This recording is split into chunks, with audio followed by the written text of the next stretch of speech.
देश के गृह मंत्री अमित शाह यूपी के संत कबीरनगर जिले में पहुंचे थे, जहां उन्होंने जन विश्वास यात्रा में आए हुए लोगों का अभिवादन स्वीकार किया और जनता से रूबरू हुए। लेकिन यूपी सरकार में एक बड़ा चेहरा भी गृह मंत्री अमित शाह के कार्यक्रम में मौजूद था, मगर यूपी सरकार के इस बड़े ओहदे पर बैठे जिम्मेदार को न तो मंच पर बिठाया गया, न ही गृह मंत्री अमित शाह ने उनका नाम लिया।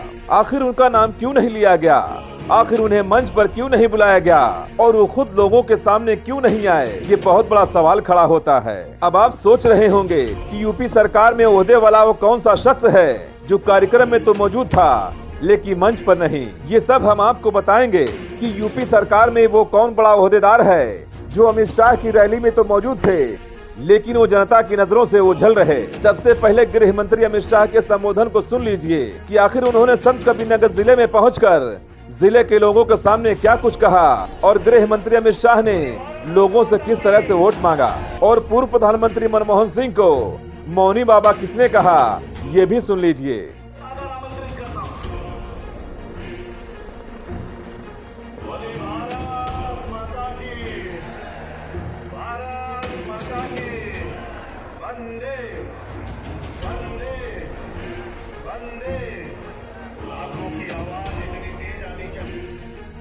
संत कबीरनगर की इस पवित्र धरती पर आकर मैं अपने आप को बहुत सौभाग्यशाली मानता हूं। इस धरती के कर्मयोगी महान संत, महान साहित्यकार, जिन्होंने विश्व भर के अंदर पंथ निरपेक्षता का एक संदेश पहुंचाया, भक्ति का संदेश पहुंचाया, ऐसे महान संत कबीर को प्रणाम कर कर मेरी बातों की मैं शुरुआत करना चाहता हूं। यही भूमि है जहां पर कोपिया गांव में भगवान बुद्ध ने पहली बार राजसी वस्त्रों का त्याग किया और भगवा पहनकर सन्यास के वस्त्र धारण किए थे। ये यही भूमि है।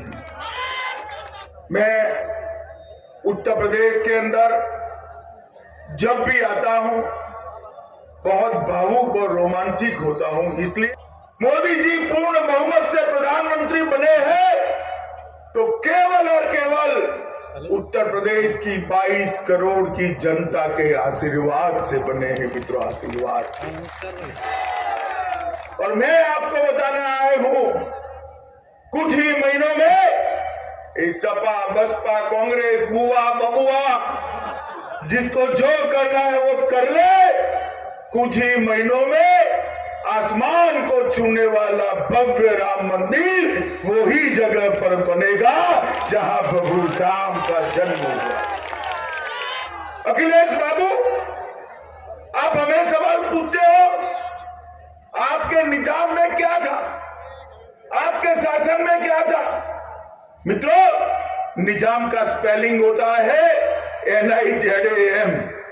N से नसीमुद्दीन थे, आई से इमरान मसूद थे, ZM से आजम खान थे और M से मुख्तार अंसारी थे। आपने क्या दिया था? ये 5 बाहुबली देने के अलावे समाजवादी पार्टी ने कुछ नहीं दिया था। कमल के निशान पर बटन दबाओगे क्या? 300 पार करोगे क्या? योगी जी को फिर से मुख्यमंत्री बनाओगे क्या? मोदी जी के हाथ मजबूत करोगे क्या? अपने पूर्वांचल को सबसे विकसित प्रदेश बनाओगे क्या? क्योंकि सरकार बदल गई है, कांग्रेस की सरकार नहीं है, भाजपा की सरकार है। मौनी बाबा मनमोहन सिंह प्रधानमंत्री नहीं है, नरेंद्र मोदी जी प्रधानमंत्री है।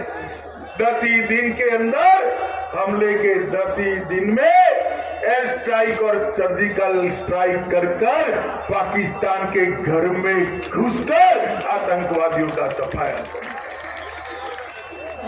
क्यों भाई, पूर्वांचल वालों की आवाज को क्या हो गया? ऐसे बोलोगे क्या?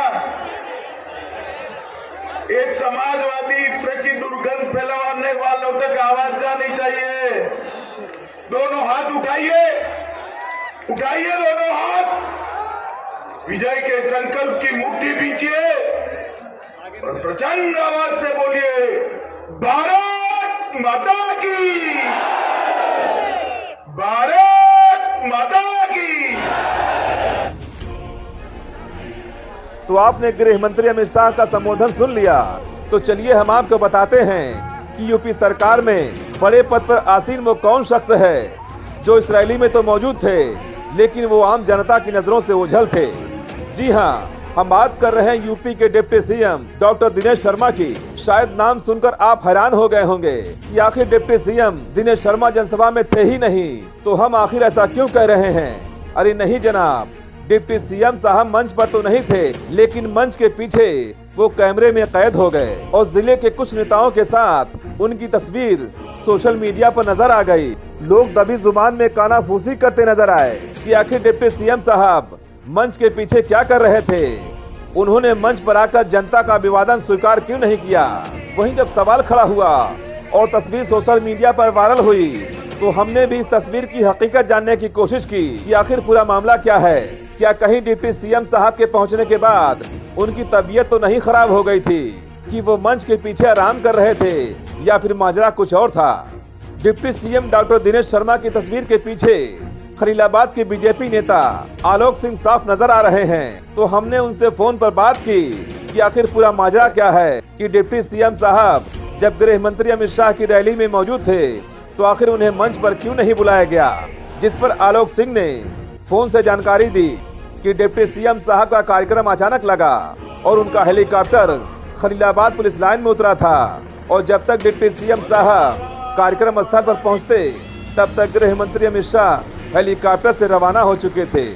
और इस तरह से ये पूरी कहानी साफ हो गई कि डिप्टी सीएम साहब तो रैली में मौजूद थे, लेकिन कार्यक्रम खत्म होने के बाद इस तरह डिप्टी सीएम दिनेश शर्मा ना तो मंच साझा कर पाए और ना ही वो जनता से रूबरू हो सके।